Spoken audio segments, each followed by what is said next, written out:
I told my mother at age 8 that I was going to move to Paris. I have Okay. absolutely no affiliation, no French blood, and my parents did not speak French, nor had they ever been to France before I moved here. So I don't know where this came from. Perhaps a past life? At the age of 8, maybe it was Petit Le Pew. Possibly, yes. Bonjour, this is Fabulously Delicious, the podcast that's all about delicious French food and the people that love it, cook it, produce it, talk, write, and photograph it. Burgundy Wine is renowned around the world as some of the best French wine there is. From some of the most expensive wines you can buy to everyday dinner wines, there's a fabulous world of delicious wine to drink. But Burgundy is also known for its food. So how does wine and food traditions mesh? To dive further into wines from Burgundy, I'm joined today by global wine advisor, and from his Instagram account I can see a fabulous French foodie, Preston Mohr. Preston, welcome to Fabulously Delicious. Hello, thanks for having me. Preston, before we get into all things wine, I want to introduce you a little bit to our audience and talk about life before wine and before you moved to France.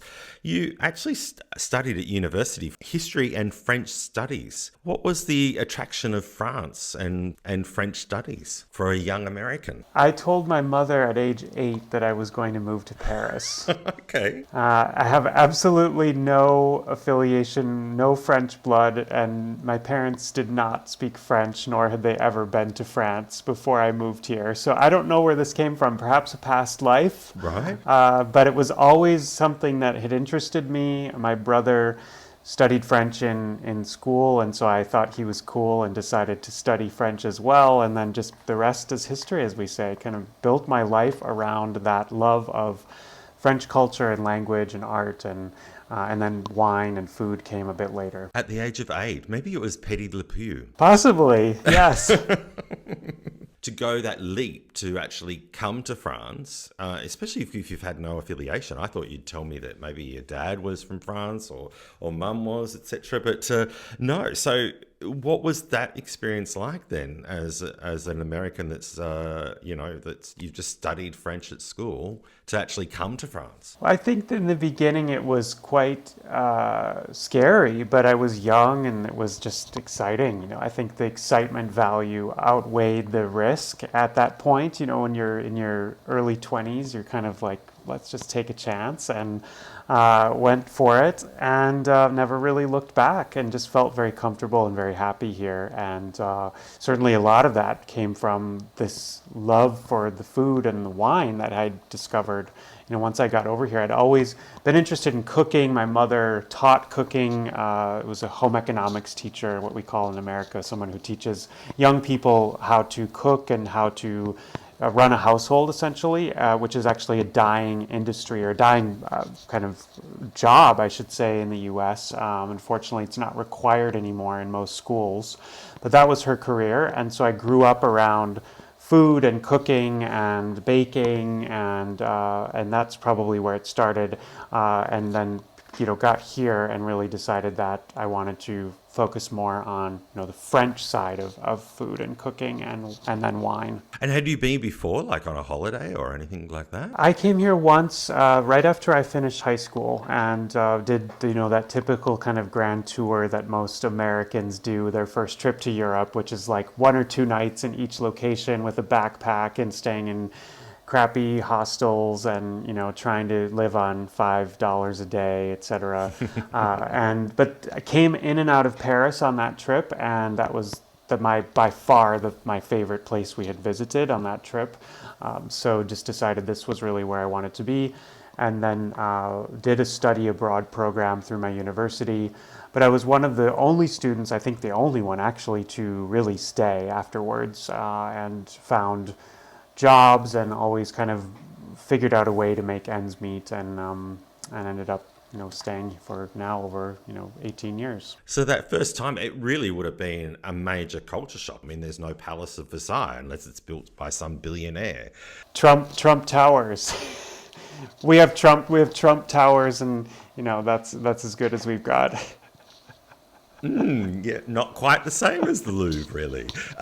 It really would have been a culture shock for you. What were some of the experiences that you remember from your first sort of foray of living in Paris? My first experiences living here were really shaped by this host family that I lived with. So I was placed actually in a French family in the 17th arrondissement in Paris, and they were this grand kind of aristocratic family that had this huge apartment filled with antiques and like high ceilings and gorgeous moldings and everything in every room, and they had a country house which was actually more of a chateau, and but they were really down to earth, very simple people and really lovely. And that's how I learned French, actually, because they didn't really speak English, and or maybe they did. They just certainly didn't lead me on to believe they spoke English at all.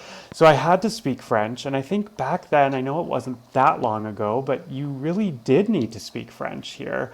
And I see younger people now coming for work or for internships or for studies, and they really don't have to learn French because the younger generations of French people now are speaking English and are more well-traveled. Whereas I feel like it was such an important part to learn the French language, and that's what allowed me to go and start talking to winemakers and bakers and butchers and people that were doing cool things that I wouldn't have been able to really understand otherwise if I didn't speak the language. What's your first food memory of your time in Paris? This is actually something I vividly remember, and I think it's so interesting. But when I got to this host family's house, I arrived at the airport, and this was pre-cell phone. So this was like you sent, I think I remember calling the family the day before I flew out of the US and saying, I arrive at this time. And they're like, okay, well, we'll pick you up at this spot. And it was a random street corner in Paris. So I flew in, had to figure out how to get there, and then meet them, someone I'd never met, at the street corner. And it all worked okay. I remember my host mother asking me, well, what color shirt will you be wearing? And nowadays we wouldn't even think about this. It would be like, just pick up your phone and call or text and say, I'm here. So I arrived, they brought me to their house, and of course had been on the overnight flight and was hungry. And the host's mother made this quiche Lorraine to have as lunch. And I was like, I had quiche before, obviously, and probably quiche Lorraine, but it just tasted so good. And the ingredients so simple, and you look at a quiche Lorraine recipe, and of course there's people who say there's cheese in it, and some who say that doesn't have cheese, or whatever version you really think is the real thing. Either way, it's fine. It's just pure love. I mean, how can you go wrong with bacon, cream, eggs, maybe cheese, and a butter pastry? I mean, it's just everything I love. So, ham and cheese pie is what we call it in Australia. Back in the States is where you developed your interest for wine, though, from my understanding, and it came from starting it from a college friend that sort of, you say, introduced you to pairing wines with food. Yes. How did that come about? Well, so this is one of my very best friends of all time, and we grew up together, and he was studying to become a chef, and I was in university. He was in culinary school. We were sharing a flat, and he would come home with all kinds of food he had prepared and new ideas for recipes, and wine wasn't on my radar. In fact, as an Australian, I'm sure you'll enjoy this, but I say that Yellowtail Shiraz in Magnums got me through university. Oh no, Preston. This is a wine that every American knows. This is like what most people, it was $8, I think, US dollars at the time for a Magnum. And that's what I was drinking. If it wasn't beer or cocktails or straight vodka or whatever, in the time you drink when you're in university. And he was coming home with these California wines or French wines, and we were going out together and then shopping, and he would show me how to cook a dish, and we'd have it with the wine, and it was just life-changing. And I think that's the moment I realized that I wanted to be interested in wine. I thought in my youth, I thought of becoming a chef, and I think it was that experience of living with him, coming home from culinary school, and smelling his clothes and everything about his body, and becoming, okay, actually, no, I don't think I want to be a chef. It's not that glamorous, seeing his work clogs that he was wearing, covered in splattered grease and all this, and it's not very glamorous, as we know.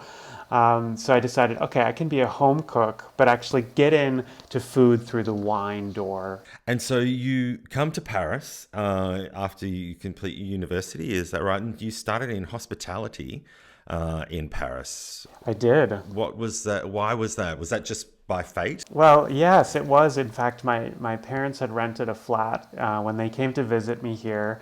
And it's a flat that was owned by a Canadian woman with whom I'm still very close, Gail Boisclair, as I Yep, believe you yes, know. we know. Okay, You know yes. her. And she's kind of my Paris godmother, I would say, in many ways, and is a very important part of why I'm here, in fact, still today. And she just started her own business called Perfectly Paris, and it specialized in Montmartre, furnished apartment rentals. And so I met her that way, and after I finished studying, I was looking to stay on a bit extra and talk to her, and she offered me some work, and that's essentially kind of how I got my foot in the door, and then ended up becoming a full-time employee for her for a number of years. She was able to sponsor me as a official resident and or as a work employee for her, and then it was through that contact in the hospitality world with all of these tourists, people coming from Australia, America, Canada, etc., that were interested. I saw people coming.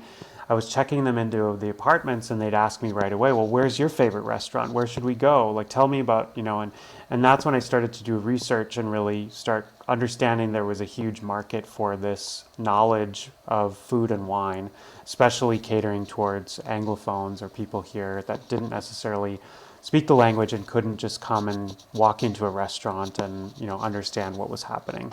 So knowing Gail, it's not the only coincidence that we both the things that we have in common. We both in 2013 started tourism businesses. So I started Queenie's Food Tours in Melbourne, which was my walking tour business after MasterChef. But you started Paris by Glass, which was a great success. You've had amazing reviews for that whole the time that you were doing your tours there.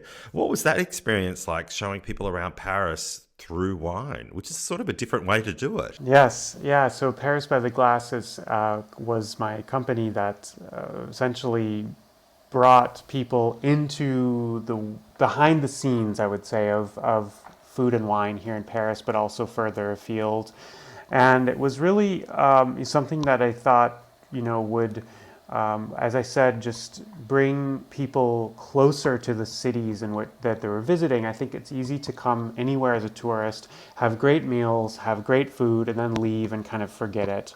And even in a city like Paris, I mean, there's so much bad food here. And so I almost felt bad and responsible for that, and felt like, okay, I want to be able to empower these people to understand and go home with a bit of knowledge about wines and be able to put that into use when they got home. So I was doing a lot of tastings and tours, was teaching wine classes at a cooking school, etc. And yeah, it was a great experience. Met a lot of cool people. Have lots of invitations I still need to go see, especially from the Australians. Everyone was always like, "Come on over, like Come to stay in Australia, my." I guess. Yeah, I still have never been, but I need to get out my Rolodex one day and just like go pop in to visit all these cool people I've met from all over the world and what I was doing. So what is your favorite wine bar in Paris then? Oh gosh, I haven't been to a wine bar in over a year and a Oh, half. right, that's right. We do have to. Yeah, I didn't think of that when I was thinking about the question. So, what was your favorite wine Right. bar in Paris? So I have to say it's probably my neighborhood wine bar, which is called L'Ébéniste du Vin in the 17th in the Batignolles neighborhood. Not a lot of people come up here, but it happens to be where I live. I am somebody who generally doesn't like going to the most trendy natural wine bars in Paris. Like that's all you read about. First of all, what a lot of listeners probably don't realize is Paris is huge, it's intricate, it's complex. We've got everything we need in every neighborhood. So you don't need to cross the city to go to a wine bar. And so where all the kind of quote unquote cool things are happening is just kind of far from where I live. And so I don't necessarily go make a trip, especially to go drink a glass of natural wine at, some bar in the 11th or the 2nd or whatnot. So I like to stay closer to home.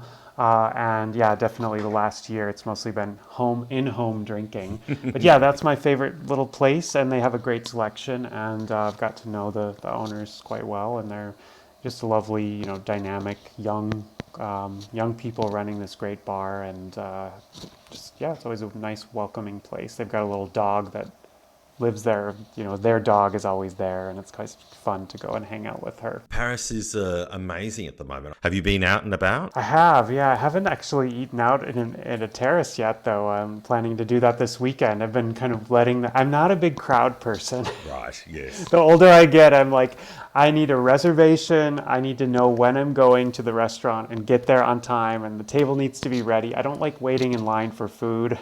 And I don't like sitting on the roadside either and having the motorcycles, 10 centimeters away from my face while I'm eating my steak tartare. But I am planning on going out this weekend. But I've been walking around a lot, and yeah, it's always nice to just see the city back in having that energy back in the city. But we do miss the tourists. I think that I didn't miss them last year, but this year I've had that feeling. I feel like the city's become a little bit less cosmopolitan because there aren't all those different cultures and people here. And that's what Paris is all about. So I know that they'll come back, and in I'm sure 6 months we'll be ready to, have them go back home anyway. But now is the time to go to the Louvre and to go do all those things you want to do without tourists, and get reservations in some restaurants that you usually can't get either. Getting into wines, and in particular Burgundy wines, for us foodies, wine novices, I just like to cook and drink a nice wine. I'm not an expert in wine at all. What makes Burgundy wine stand out from all the other wines in France? Great question. I think that Burgundy is all about finesse and elegance. And there are only two main grape varieties in Burgundy: Pinot Noir for reds and Chardonnay for whites.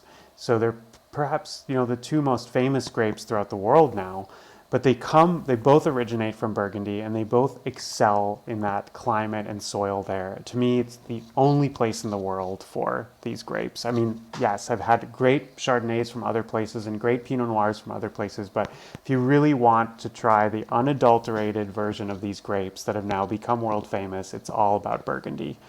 So there's that, and I think that Burgundy is also extremely complex.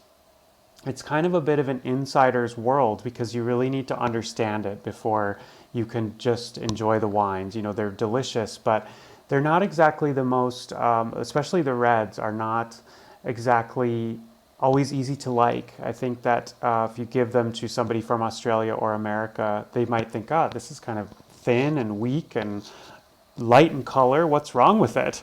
Whereas that's what I like about them, is they're light, they're digestible, they're elegant, and they're not going to knock your socks off. They're not overly alcoholic. They're very much they're just in line with what I like in wines, which is mineral and dry and crisp whites and lovely and fresh, soft reds without too much alcohol. Right. And so we hear the word mentioned often by wine experts and also food producers in France, the word terroir. And excuse my French because I speak French with an Australian accent.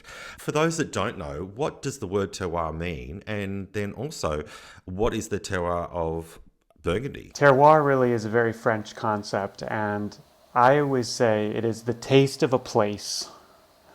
It's the taste of wherever that product comes from. So whether it's wine or butter or cream or cheese or meat, what it is it's the accumulation of the natural factors that influence the way that something tastes. And there's also one thing that's not really necessarily natural that influences terroir, and that's tradition. And most people don't think about that, and that terroir is actually driven by the traditions of the people that have been living in these places for a very long time. But it's, I would say, 90% natural and 10% human influenced. And so terroir is, if you think about it this way, if we grow Chardonnay in Burgundy, and we grow that same grape in California, and we grow the same grape in Australia, that same variety will taste three different ways because of the terroir, because each of those three locations has a different climate, a different soil, different exposition to the sun, different wind patterns, different growing cycles, etc. And that's really what terroir is. And Burgundy, I would say the terroir there is far too complex to even sum up in one book.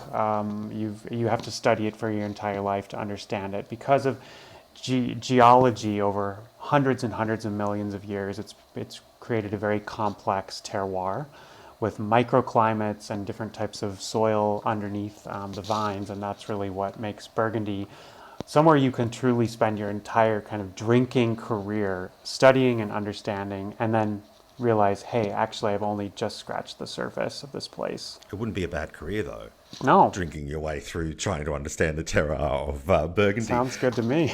Another term for us novices that we would come across, and this is again something from my understanding that's also about food and wine, is AOC. And apparently Burgundy has about 100 vineyards, AOC vineyards, which is quite high. What is AOC, and why does Burgundy have so many? AOC stands for Appellation d'Origine Contrôlée, which means controlled place of origin. So it means that an AOC is a designated, demarcated place on the map that can produce a certain wine that can be labeled in a certain fashion. So a good example of this would be, for example, maybe outside of the wine world, it's a bit easier to think about this using a cheese. Something like, let me come up with a good example of one that everybody will understand, like a Roquefort. Everyone's probably had Roquefort cheese. This is the same rule that applies to our wines in France. We have it for cheeses as well, in that Roquefort has to come from a specific place. It has to come from sheep's milk. It has to be aged a certain amount of time. It has to really abide by a whole list of rules and regulations to be called Roquefort. So Roquefort is not only a name of a cheese, but it's a name of a way of making cheese. It's almost like a brand where you can come to expect a certain quality from any Roquefort, even though there are many producers of Roquefort. They all follow those same rules, and so that it's a guarantee of quality and of origin and of provenance, and really of go back to that quality. And so all of those AOCs in Burgundy are just that, is they're saying, we've only got these two grape varieties to work with, Pinot Noir and Chardonnay, but in these 100 plus AOCs, these wine grapes will express themselves differently to the point of where we need to give ourselves different names from our neighbors to differentiate ourselves. Beaujolais wine is also a wine from the Burgundy region, and it's famous in France as a table wine. But everybody gets excited at the Beaujolais time of the year when it's announced. What is Beaujolais wine for us Australian Americans that are coming to France that don't know anything about wine? Yes, Beaujolais is the southernmost part of Burgundy, and they grow grape there called Gamay, Gamay. And actually, Gamay was the main red grape variety in all of Burgundy up until the 1500s. And the Duke of Burgundy, Philip the Bold at the time, he found that Gamay was quite harsh and was kind of a bastard grape variety, and so he banished it from his dukedom, and he replanted everything with Pinot Noir, and that's how Pinot Noir came to Burgundy. Well, it's from Burgundy originally, but that's how it became so widely planted. And Gamay was really pushed further south to what's now the Beaujolais region, where it thrives really well. It's a very fruity, very easy to like red grape variety. But in years past, this grape was used primarily for everyday drinking table wines, like you've said. And there are some excellent producers now using this grape and really making more terroir-driven, excellent quality style wines in Beaujolais. And the Beaujolais Nouveau is what you hear about most, and that's in November. They release the wine from that year's harvest, which is quite uncommon. Most of the time when we make wine, you harvest the grapes if we're in the northern hemisphere, you're going to harvest in September, and then I guess it's the same for the southern hemisphere, but it's just different cycle, you know what I mean? Mm-hmm. Here it would be, September you harvest for most parts, and then the grapes will be, crushed and made into wine, and then bottled and sold probably the next year in the springtime. Sometimes for higher quality wines, Burgundies, Bordeaux, etc., they're going to age, a year or two more beyond that. And what they do in Beaujolais is they simply make, with Beaujolais Nouveau, they make that wine. It only stays about a month or two in tanks, and then it's bottled and sold. It's a way of essentially selling what they've just finished making, whereas winemakers down there were struggling they had no money, so they had no way to really live between the harvest and the following year, so they decided to start commercializing those wines earlier. They're generally the least serious and the least interesting in terms of quality Beaujolais wines. But they're still fun and nice and easy to drink. And yeah, there's a number of other very good Beaujolais that are made just like a Burgundy or other wines. There's a lot of fanfare around it in November when they're being released, and you know everyone's got their signs out that they're selling Beaujolais wine here, etc. So it's more of a party now. It's just a big party. I've done tours of Dijon and Lyon, and in researching them, I came across this fabulous abbey, and it had a wonderful restaurant in the cellars. They did a specialty of bœuf bourguignon as part of a menu. And the entree starter, and I'm actually known for my bœuf bourguignon on Cooking Fabulously. It's one of my most popular episodes, if anyone wants to head over to YouTube to watch that. But my French neighbours have all said that my bœuf bourguignon is the best they've ever had, which is a high compliment from them. Indeed. What I found fabulous at this restaurant was that the starter, or entree as we call it in Australia, but starter in the US, is a poached egg served in the sauce of the bourguignon. What other specialties from the Burgundy region are there revolved around food and wine? Yeah, there's so many. What you just spoke about, œuf moret, is so delicious. If you've never tried making it, you should all try. And you can kind of do a cheat. You don't necessarily need to make a bœuf bourguignon, but you just need to have some good beef stock or something else. And there's lots of recipes online. But yeah, it's delicious. Burgundy is actually a very cool region, very cold in the winter, and so the food there tends to be very hearty. So dishes like bœuf bourguignon, the stews and these long cooked dishes are very traditional and common. There's another starter entree that's quite famous there, which is it's called a jambon persillé, which is a ham. It's like a pressed ham that's set in gelatin with parsley, and it's very old-fashioned and French. It's kind of out of fashion. The young people don't like this type of food anymore, but it's absolutely delicious. Served cold, usually with a salad before dinner. So that's another very common one. There's some great cheeses from Burgundy as well. Typically, traditionally they're washed rind or strong cheeses that have been washed with alcohol. As a byproduct of winemaking, they had grappa, what essentially is grappa, which we call in French marc, M-A-R-C. And that was an offshoot of making wine. They could re-ferment the skins of those grapes they had just made into wine, and they could then make an alcohol, and they used that alcohol to wash the rinds of the cheeses. And in doing so, it would protect the cheese, but also would add an extra layer of flavor. So cheeses like Époisse, which is probably the most famous from Burgundy, that's a washed rind cheese. It's washed with that Burgundy liqueur, spirit. It's a hard alcohol that they wash the cheese with. There's that.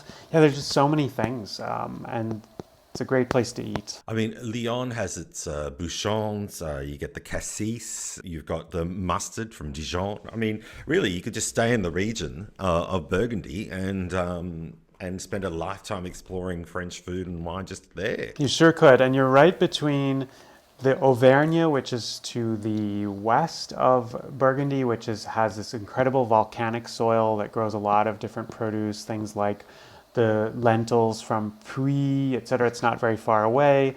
Then over to the right on the east side of Burgundy, you have the Alps. So you have all these gorgeous mountain cheeses. Only an hour away, you can be in the Jura, where they make Comté.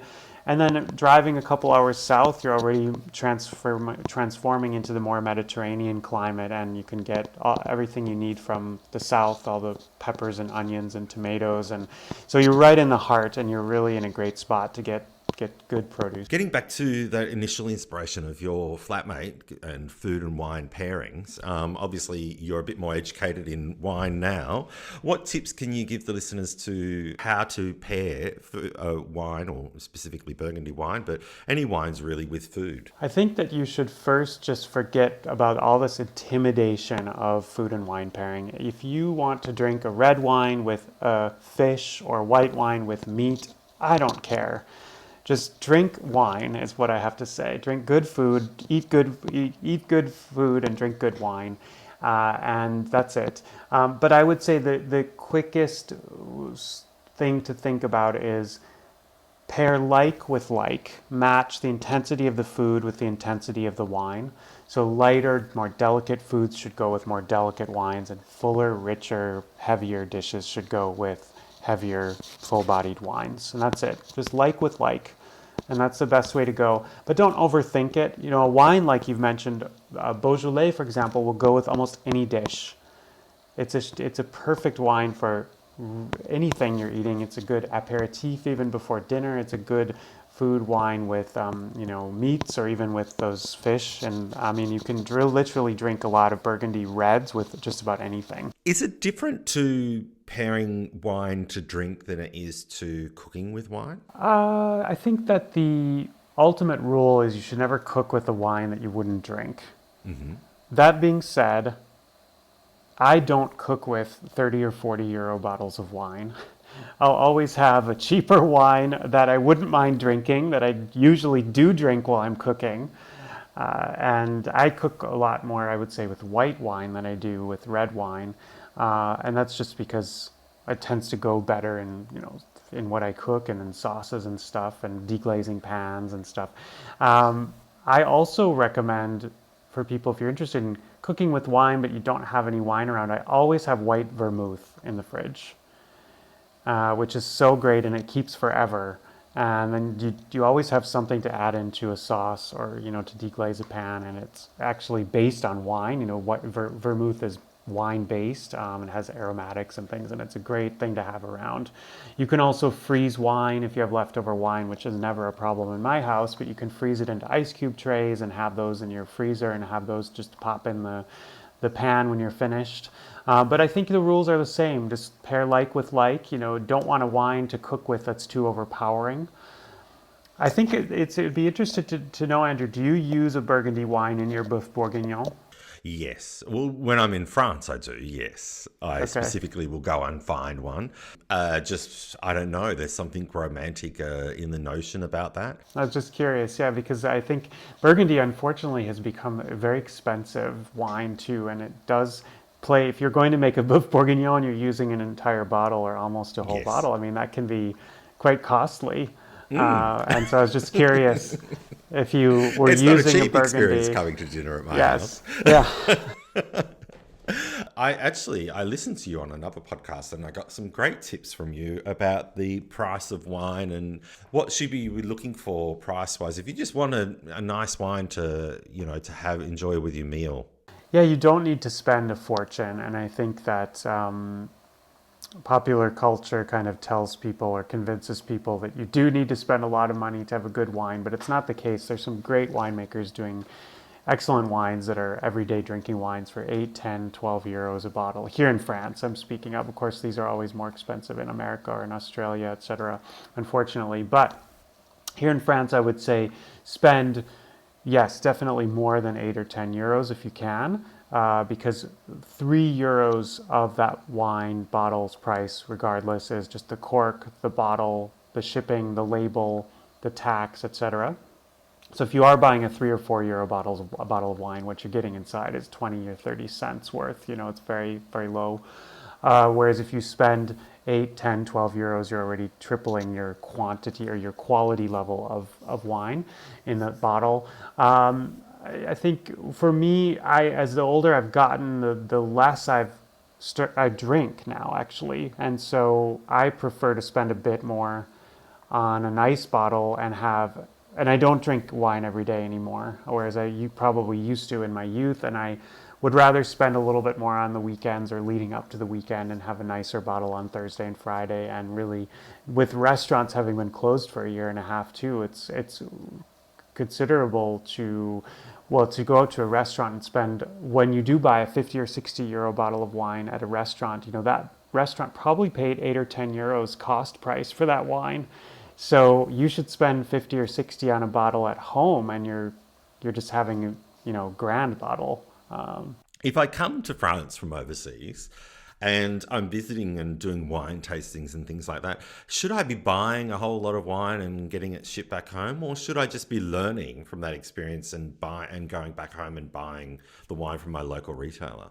I think that's a great question. I would recommend always going to your local retailer, regardless of where you are, and buying local wines as well. I drink French wine because I'm in France. If I were living in Germany, I'd drink German wines, or if I was in Spain, of course, yes, you could treat yourself to a bottle of champagne or something from more exotic from somewhere else. But I don't drink Australian wines or American wines here because, well, they have to be shipped over here. It has a carbon footprint. I think that local foods go better with the local wines too. So if you're back in Australia, you should drink Australian wine with Australian meat and Australian vegetables and everything that you can get locally. That's my view, but definitely French wine is my favorite. So I think even if I ever did leave France, I would still buy French wine in some capacity. But I wouldn't recommend shipping wine home. Certainly not for the Australians listening, because you have these customs duties that are quite high if you do bring wine back or ship it back.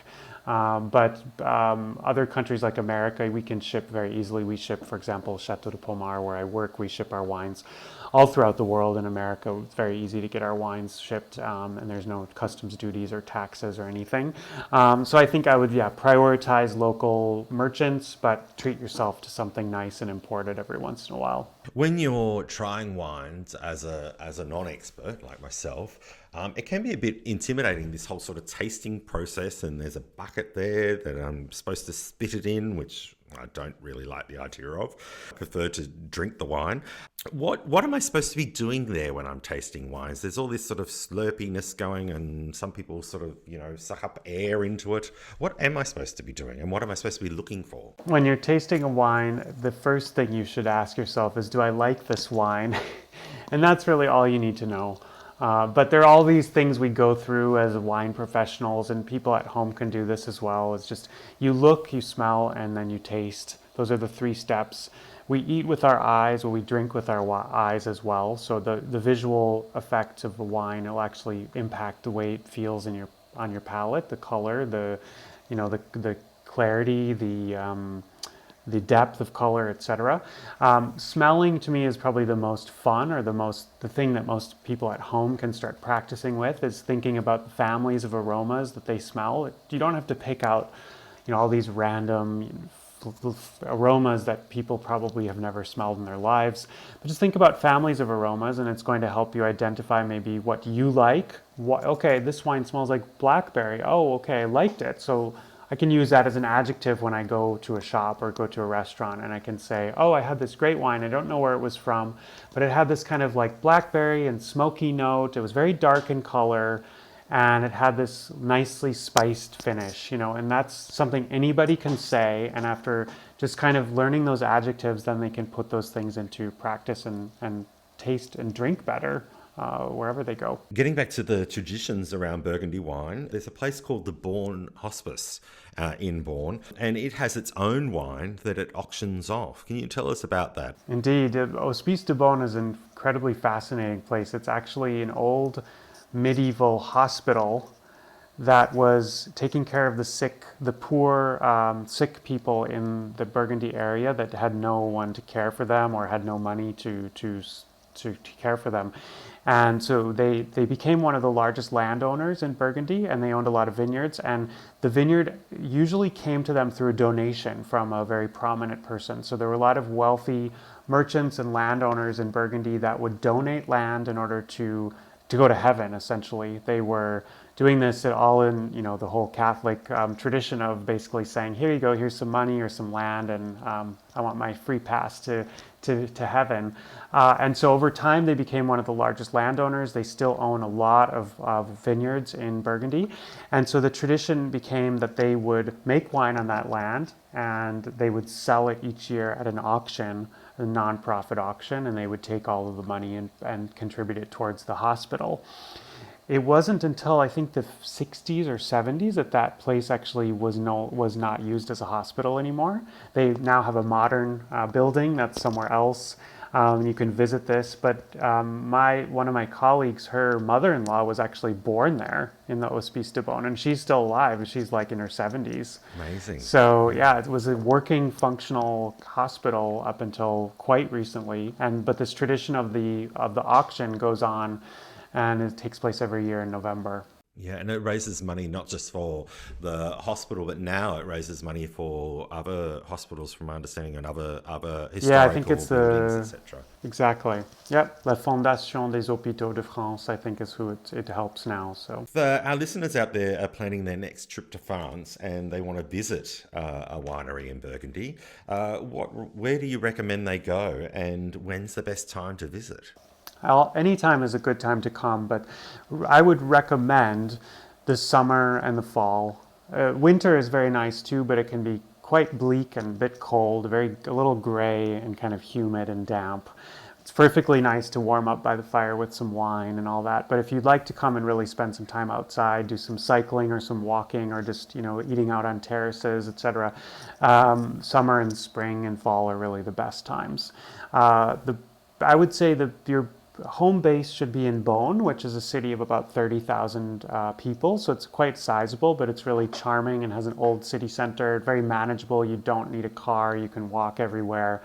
And from there, you can then use that as your base to head out to some of the vineyards. I do recommend hiring a car or getting a driver or booking a tour or something, because most of the vineyards are not within walking distance. There are tasting rooms and cellars you can visit right in Beaune, but to go actually out into the vineyards, you need either a bike or a car to do so. And there's lots of great places to visit. And Chateau de Pommard, where I work, we're open every day of the year, or almost every day of the year, but every day of the week, I should say. And we're one of the only places in Burgundy to really welcome visitors.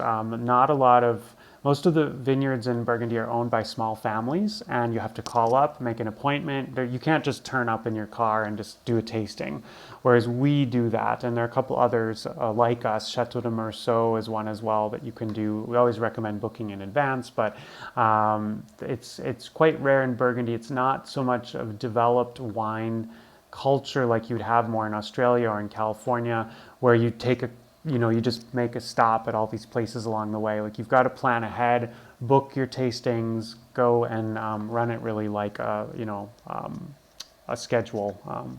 Can you go to a winery at harvest time, or should you go to a winery at harvest time? Can you help out picking grapes, or is that not really your best tourist experience of visiting a French winery? In fact, it's in France, it's actually against the law for us to allow people to participate or to do work without getting paid during the harvest. Like maybe an hour or two here of just playing around in the vineyard and cutting a few bunches, that's fine. But actually working the harvest, you have to be officially employed. And so for foreigners, it's very hard. And so I wouldn't recommend it. And also, it's a time when most winemakers are busy. And so those couple of weeks are incredibly hectic. The cities are very busy as well, because you've got all these people coming there. They need to be lodged and fed and everything, and so it's not an ideal time. I would say just before or just after is really better. Preston, you are currently the global wine advisor at Vivant. Yes. Is that right? Did I say that correctly? Vivant. What is Vivant? Yes, Vivant is an offshoot it was started by the same founder and CEO of Chateau de Pommard, and we are the world's first immersive digital wine tasting platform. And we have our own technology built where you can watch one of our wine advisors on my team from throughout the world, and you can join one of our tastings with our tasting kits. We have tasting kits that include 6 individual 100 milliliter bottles of different wines. And you can taste along in real time and learn about regions from around the world. All of our wines are made sustainably as well. They're made in either organically and or biodynamically. And we really hope to educate people on these practices and make people realize that these are winemakers that are really dedicated to making wine that are not only better for you, but also better for the planet. And so we've worked with a whole number of partners throughout France, and we'll eventually be going to Italy and Spain and further afield in the coming years, and featuring this live streaming educational content that you can find on our website. And becoming a member allows you to gain access to that content that we have and watch these experiences whenever you'd like. Fabulous. And so you ship the kits anywhere around the world? We do, yes. Yeah, okay, great. Finally, I wanted to ask you about, it's been in the news a lot lately, the great frost that happened recently here in France. What happened and how's it going to affect this year's harvest? Yeah, this was a big issue a couple weeks ago now. So in fact, what happens with the vine is that the very early stages of the spring is when the bud of the vine actually bursts and opens up. And if we have cold weather in the evening, it can actually, the frost can kill that bud on the vine, and then we will have no grapes. So it's a big problem, and it's becoming more prevalent with climate change, where we have these warmer days and so the buds start to burst, but then it's still very cold at night and we get the frost in the evening. Usually around 2 or 3 in the morning is the coldest time in the vineyard. With organic and biodynamic producers, there's really not a lot that can be done other than homeopathic remedies. But other conventional winemakers, if they have the money and the resources, they can put these pots, they call the smudge pots, which is essentially a big heater they put in the vineyard. The very rich winemakers that want to do this actually hire helicopters, and the helicopters fly around the vineyards in the middle of the night. And that air movement actually keeps the temperature warmer.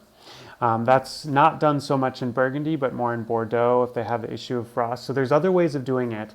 But it is, yeah, it's part of climate change. Unfortunately, it's probably here to stay. It will only get worse as time goes on.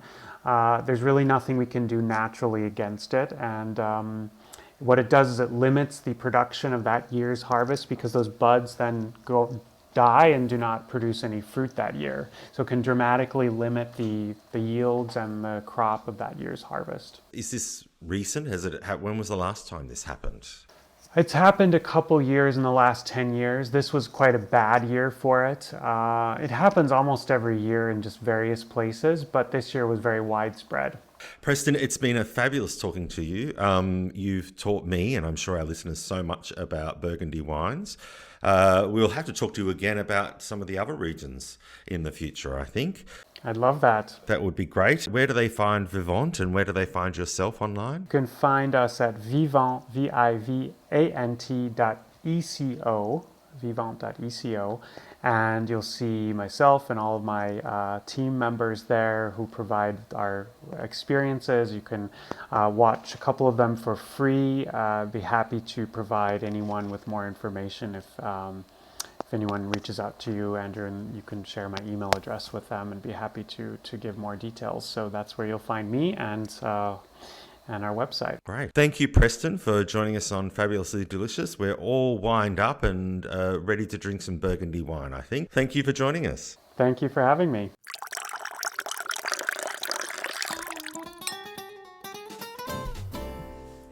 What amazingly educational wine experience that was with Preston Mohr from Vivant.